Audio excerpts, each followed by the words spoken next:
ఈ రోజు మహాభారతంలోని 82వ అధ్యాయం. అర్జునుడు ప్రతిజ్ఞ చేసిన వార్త శత్రువుకి చేరుకుంది. గూఢచారులు దుర్యోధనుడు మిత్రులకు అర్జునుడు అభిమన్యుడు మరణానికి జయద్రథుడు కారణమని తెలుసుకొని మర్నాడు సూర్యాస్తమయానికి ముందు సింధు రాజుని చంపుతానని ప్రతిజ్ఞ చేసినట్టుగా తెలియజేశారు. సింధు రాజ్యానికి రాజైన వృద్రశక్తకి ఒక కుమారుడు జన్మించాడు. ఎవరి పేరైతే జయద్రథానో. రాకుమారుడు జన్మించిన సమయంలో ఒక స్వరం వినిపించింది. ఈ రాకుమారుడు గొప్ప కీర్తిని పొందుతాడు మరియు అతడు యుద్ధంలో మరణించి స్వర్గానికి వెళ్తాడు. అన్ని యుగాల యోధులలో అత్యంత ప్రసిద్ధి చెందిన వారిలో ఒకళ్ళు యుద్ధ భూమిలో అతని తలను తెక్కొడతారు. వృద్ధశక్తరుడు తన కుమారుడు మరణం గురించి విన్నాక దుఃఖించారు. అతని మనసు కలత చెంది ఒక శాపాన్ని ఇచ్చారు. ఎవరైతే నా కుమారుడు తలను నేలపై పడేలాగా చేస్తారో వాళ్ళ తల ఆ క్షణమే ముక్కలుగా పేలిపోతుంది. జయద్రథుడు పెరిగి యుక్త వయసు వచ్చినప్పుడు వాళ్ళ నాన్న యువరాజు అయిన జయద్రథుడికి రాజ్యం అందించి అడవికి వెళ్లిపోయారు. ఆయన సాయంకాల సమయం ఆశ్రమం దగ్గర తపస్సు చేసేవాళ్ళు.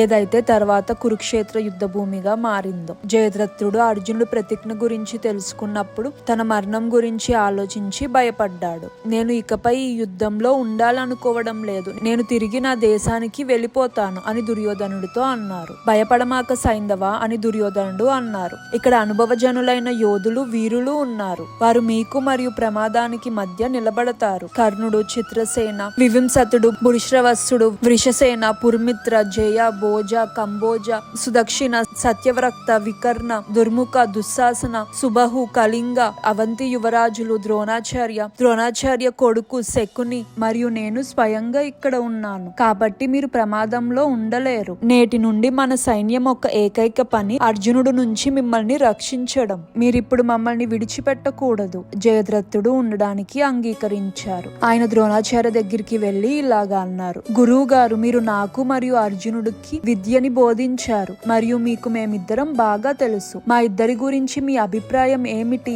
ద్రోణాచార్య ఇలాగా అంటారు. కుమారా, నేను నా కర్తవ్యాన్ని గురువుగా నిర్వర్తించాను. మీకు మరియు అర్జునుడికి నేను ఇచ్చిన బోధన ఒకటే. కానీ అర్జునుడు తన అధిక క్రమశిక్షణ వల్ల రాణిస్తాడు. అయితే దీని వల్ల నిరుత్సాహపడకూడదు. మీరు అర్జునుడు సులభంగా ఛేదించలేని బలమైన శక్తి వెనక ఉంటారు. మీ పూర్వీకుల సాంప్రదాయం ప్రకారం పోరాడండి. ద్రోణాచార్య జయద్రథుడితో ఇలా చెప్పి మరుసటి రోజు కోసం దళాలను సమీకరించడానికి ముందుకు వెళ్లారు. ప్రధాన సైన్యానికి 12 మైళ్లు వెనక జయద్రథుడు మరియు అతని బృందం రక్షణలో ఉంచబడ్డారు. బురిశ్రవస్సుడు, కర్ణుడు, అశ్వత్థామ, శల్యుడు, వృషశ్రేణుడు మరియు కృపుడు అందరూ తమ దళాలతో అక్కడ ఉన్నారు. పాండవ సైన్యం మరియు వారి మధ్య ద్రోణాచార్య కౌరవ సైన్యం వృత్తాకారంలో నిర్మించారు. దేనినైతే పద్మ వ్యూహం మద్దతు చేసిందో అది మళ్ళీ శూల వ్యూహం ద్వారా మద్దతు చేసింది. దేని వెనకైతే జయద్రథుడు నిలబడ్డారు. ద్రోణాచార్య తెల్లటి కవచం మరియు అందమైన గోధుమ రంగు గుర్రాల చేత లాగబడ్డాయి. తన గొప్ప రథంపై కూర్చొని కౌరవ సైన్యాన్ని ఉత్తేజపరుస్తూ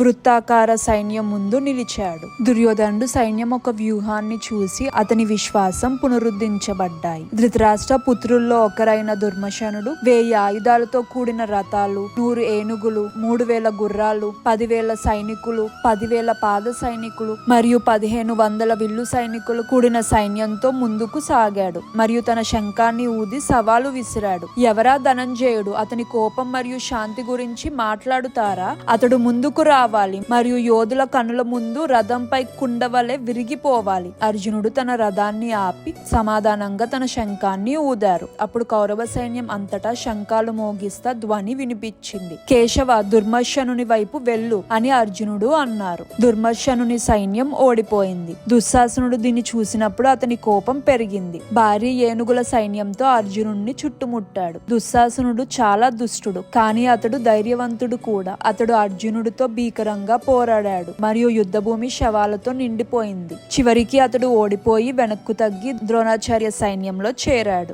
సవ్యసాచి ఒక రథం వేగంగా ముందుకు సాగి ద్రోణుణ్ణి దాటింది. ఓ గురువర్య, నా కుమారుడి కోసం దుఃఖిస్తూ సింధురాజుపై ప్రతీకారం తీసుకోవడానికి వచ్చాను. నా ప్రతిజ్ఞ నెరవేరాలని మీ ఆశీర్వాదాలు కోరుకుంటున్నాను అని అర్జునుడు ద్రోణాచార్యతో అన్నారు. గురువర్య నవ్వి ఇలాగా అంటారు. అర్జున, నువ్వు జయద్రథుణ్ణి చేరుకోవడానికి ముందు నన్ను ఓడించాలి. ఇలా అంటూ ద్రోణాచార్య అర్జునుడు రథంపై బాణాల వర్షం కురిపించాడు. పార్థుడు కూడా తన బాణాలతో సమాధానం ఇచ్చారు. కానీ గురువు వాటిల్ని సులభంగా తిప్పికొట్టారు. కృష్ణుడు మరియు అర్జునుడిపై ద్రోణుడు అగ్ని బాణాలు వేశారు. అర్జునుడు తన తీగను లాగుతా ద్రోణుని బాణం వంచి నారిని తెక్కొట్టాడు. ఆచార్య తన ముఖంపై చిరునవ్వుతో అర్జునుడిపై మరియు అతని గుర్రాలు రథంపై బాణాల వర్షం కురిపించాడు. అర్జునుడు వాటిని తిప్పికొడుతున్నాడు. కానీ ఆచార్యుడు అర్జునుడు మరియు అతని రథంపై చీకట్లో ముంచే విధముగా బాణాలు కురిపించాడు. కృష్ణుడు ఆ పరిస్థితిని చూసి ఇలా అన్నారు: పార్థ, ఇకపై సమయం వృధా కాకూడదు.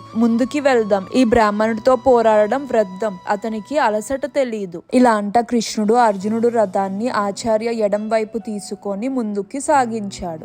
ఆగు, ఖచ్చితంగా మీరు శత్రువుని ఓడించకుండా ముందుకు సాగలేరు. ఓ ఆచార్య, మీరు నా గురువు, నా శత్రువు కాదు. నేను మీకు కుమారుడి స్థానంలో ఉన్నాను. విస్తృత ప్రపంచంలో మిమ్మల్ని ఓడించగలిగే వాళ్ళు ఎవరూ లేరు అని అర్జునుడు అన్నారు. మరియు వేగంగా ద్రోణుణ్ణి దాటారు. అప్పుడు అర్జునుడు భోజ సైన్యాన్ని ఛేదించారు. అతని మార్గాన్ని అడ్డగించిన కృతవర్మ మరియు సుదక్షిణుడు ఓడిపోయారు. శ్రుతయుడు కూడా అర్జునుడిని ఆపడానికి ప్రయత్నించారు. భీకరమైన యుద్ధం జరిగింది. అందులో శ్రుతయుడు తన గుర్రాలు కోల్పోయాడు మరియు అతడు తన గదను కృష్ణుడి పైకి విసిరాడు. శ్రుతయుడు అమ్మకు ఈ గద ఆమె ప్రార్థనలకు ఫలితంగా పొందింది. కానీ ఈ వరానికి ఒక షరతు జోడించబడి ఉంది మరియు అది పని చేసింది మరియు గద తిరిగి శ్రుతయుడిని స్వయంగా చంపింది. పర్ణసుడు వరుణదేవుణ్ణి ప్రసన్నం చేసుకోవడానికి తపస్సు చేశారు మరియు ఆ దేవుడు నుండి తన కుమారుడు శూద్రయుడిని ఏ శత్రువు చంపలేడని వరాన్ని పొందాడు. నేను మీ కుమారుడికి ఒక దివ్య అస్త్రాన్ని ఇస్తాను. అతను తన యుద్ధాలు అన్నిట్లో దాన్ని ఉపయోగించవచ్చు.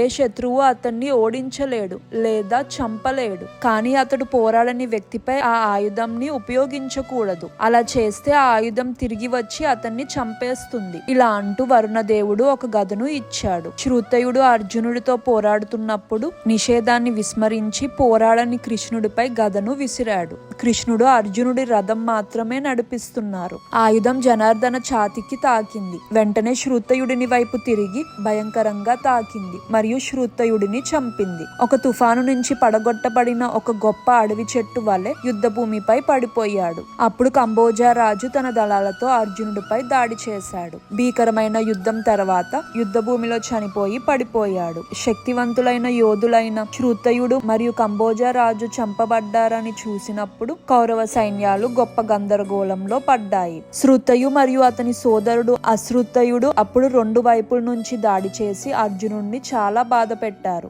ఈ యుద్ధంలో ఒక దశలో అర్జునుడు తను పొందిన గాయాలతో దిగ్భ్రాంతి చెందాడు. కానీ కృష్ణుడు అతనితో ప్రోత్సాహకరంగా మాట్లాడాడు మరియు అర్జునుడు కోలుకొని పోరాటాన్ని తిరిగి ప్రారంభించారు. ఇద్దరు సోదరులు మరియు పోరాటాన్ని కొనసాగించిన వారి ఇద్దరు కుమారులు చంపబడ్డారు. అర్జునుడు ముందుకు సాగి మరెందరో యోధులను చంపి విజయవంతంగా జయద్రథుడి వద్దకు చేరాడు. మహాభారతంలో ఇంకా అనేకమైన విషయాలు మీకోసం ఉన్నాయి. తెలుసుకోవాలంటే సబ్స్క్రైబ్ చేసుకొని ఆల్ అని సెలెక్ట్ చేసుకోండి. నచ్చితే లైక్, కమెంట్ అండ్ షేర్ చేయండి. మన ఇతిహాసాన్ని అందరికీ తెలిసేలా చేద్దాం.